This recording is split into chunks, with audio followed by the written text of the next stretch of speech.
পরদিন বিবাহ। সকাল হইতে নানা কাজে সে বাড়ির ছেলের মতো খাটিতে লাগিল।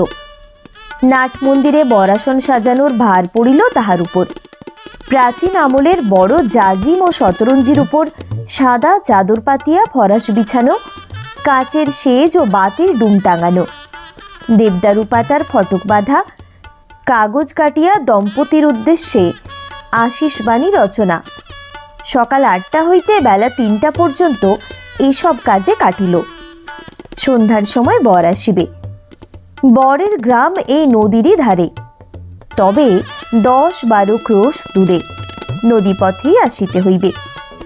বরের পিতা ও অঞ্চলের নাকি বড় গাঁতিদার, তাহা ছাড়া বিস্তৃত মহাজনী কারবারও আছে।